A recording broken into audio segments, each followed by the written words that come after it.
Good morning, guys. So I know that I haven't been vlogging for some time, and my mom has been probing me like almost every day that I need to start vlogging. So I want to show you my morning routine on what I actually do. Now that we moved to bushmeat officially, we moved here premature, so we haven't done a lot of the work that we wanted to do. I will explain later on why and how about we're going to try and complete the house renovation and all those things. Okay, so first thing first, when I wake up in the morning here, obviously wash your face, dress up, and then coffee. So I want to make a coffee and then I want to get out and do some work. Now the reason why I'm whispering is still early and the family is still sleeping, so I gotta be quiet. So it's now I'm just off to feed the chickens and the rabbits. So this is one of the first things that I actually do when I get out the house is to make sure the rabbits are okay and they and the chickens are good as well. So this is my chickens, my guinea fowls, my ducks, and now this is my biggest challenge. Yes, you. Yeah, you are my biggest challenge right now. So we had a few incidents where my dogs are beginning to kill chickens that actually get out the chicken run, and we are doing a lot of currently we're doing a lot of adjustments on the chicken run that we've done. We wanted to have like an open door, natural looking chicken run, but then it's not working for us right now because the dogs are just tempted to push the fence down and try and attack the chickens and also the rabbits. And the culprit is actually Willow. Who is Willow? Willow is that one scratching. Willow has a very strong, aggressive prey drive. She's the shyest one out of these two. This is Roxy. Roxy, you're actually growing, aren't you? And so is Willow. Now you can see Willow, when she's greeting me, she actually bites me. So time to feed. You can see the rabbits there, they're out waiting. My ducks, guinea fowls, Mr. Rooster, and the rest of the chickens are over here. Are you waiting for some food, guys? All right, let's crack on. Let's eat some food. These are the rabbit pellets that I got. Okay, so this red tray that I have here was actually meant for baby chicks that I was meant to buy yesterday, but because they are now a week old, the price has gone up. So now I'm thinking, should I just wait for my chicks to hatch from the incubator and just continue with that, or do I just buy those chicks at a higher price? Now the rabbits are really becoming impatient. See, so the first three rabbits that we had, that's Gray, there's Japan, and that's Chili. The other two rabbits, which one is facing the back towards me and the one right there, I would say I rescued them. They were not living in good conditions, so I'm happy that I actually managed to purchase them from the owner. They look a lot happier. So before, they used to live in a cage like this, but then I thought to myself, it feels like prison. When you see them in there, you definitely feel sorry for them. So I decided to move them from here into an open space, and they can run a bit more and enjoy themselves. So yeah, they're enjoying the freedom, and I feel like they just feel more in a natural habitat. So what we do is I get a guy to get some grass for me, and then we normally chuck grass every 3 days in here. Okay, so let me get feeding them. They are impatient right now. So you can see as I'm standing right here, these are the rabbits that we've raised for about 2 months now, and they kind of got used to me. And now we still have the two rabbits over there, the ones that they're still getting used to living in a better home. They're still a bit shy. I think in a few weeks time they should be used to me, and know that they're in a safe home. And that's Mr. Malachi coming out. Okay, time to feed the chickens. You can see we put some black plastic around the chicken run. One of the biggest reasons, besides the wind and all that stuff, is because the dogs are always watching the chickens and we don't want to tempt them. So we put a temporary cloth there as well for the rabbits, because the dogs normally go around and they stare the rabbits. And I feel like it's one of the things that are keeping me up in the night. I normally wake up 4 or 5 times in the night just to make sure my animals are safe. Okay, there's Malachi, the dogs,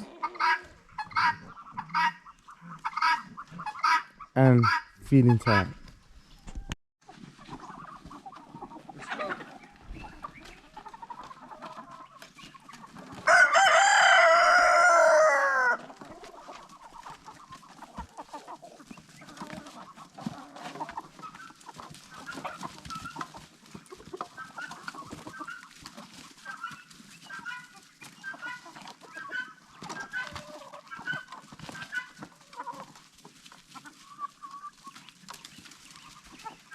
Okay, so the reason why I'm actually putting them on the ground as much as I'm also putting on that black thing is because they road runners, they normally used of roaming around the yard without anyone supervising them. So for this year, it's not really going to affect them as much. And the immune system is a lot stronger than broilers and also layers, so they can definitely deal with the ground. So yeah, and also we've got really big hens. They normally take out the space, so I try and spread it out around.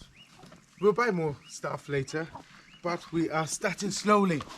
Now it's time to feed the ducks and the guinea fowls. So normally with the ducks and the guinea fowls, they don't eat that much as those chickens down there.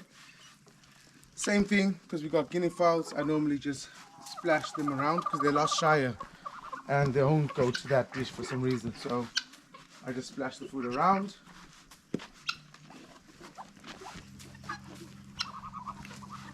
Okay, so you can see the sand on the floor there. So what we normally do, we got a big problem with, I think it's a bushmeat problem.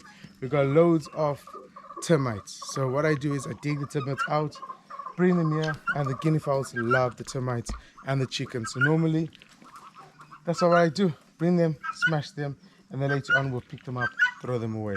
So yeah. So we try to make this place as natural as it can be. As you can see, they walk up this hill. I don't know if you can see, but there is like sort of like a little dip of a hill for the chickens, and they can dig around. You see that one's just climbing down. You know, they've got the trees around here, but we need to now build some shelters on that side. That's the next step. So we're going to slowly buy some zincs and all those things and build up. We don't want to just do things anyhow. We want to slowly build up and make sure that we're doing a good job. So the reason why it makes, okay, mine, oh sorry, sorry Willow, she fell down, sorry. Okay, as you can see, the house is, the yard is a bit messy. Mind this is actually a hole that was dug by the plumbers. They had to do some work, so instead of just leaving an empty hole, we buried a few things. We're going to put some sand over. Now we need to run and turn off the JoJo tank. So this is what our lifesaver is. It's our JoJo tank. Water comes from the ground. Our borehole.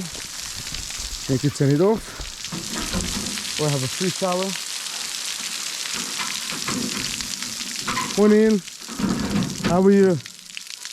Yeah, good. This is what makes a big difference for us, because where we live, water is a problem. So the council is still trying to fix the water system in our area. So they do turn off the taps, the council water once in a while, and that means nobody has water. And a lot of people that actually would like to start gardens and all those things don't have water. Yeah, this is my garden here. I have a few morillos here, but they died. I don't know why. There were shoots, and these ones, they also died. But there's my garlic. and radish that's ready to harvest. And I've got my compost there and a new bed that I'm going to put beetroot and radish on. Yeah. So why aren't you harvesting your radish? Because we sprayed last Monday, so now I have to wait until next Monday to spray to harvest it and eat. Mm. You can see Malachi's garlic shoots sticking out there. This is our garden. So as you can see, there's a few vegetables that have been broken down. We have an issue with monkeys that do come here and damage our vegetables. And the dogs, hey,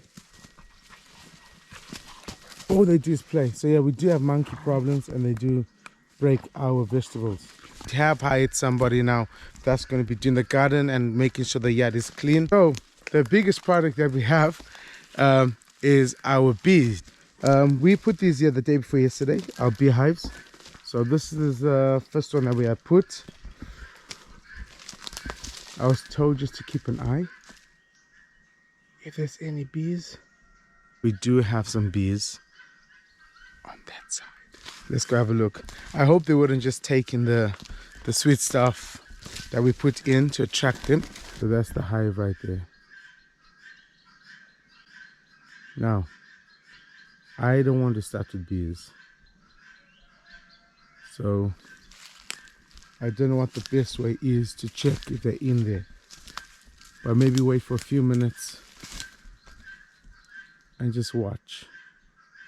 Because there's a cold day, I reckon that they're inside and not coming out. We'll have to come tomorrow and have a look because I think tomorrow we're going to have better weather and that's when the bees might come out to get some flower pollens and etc.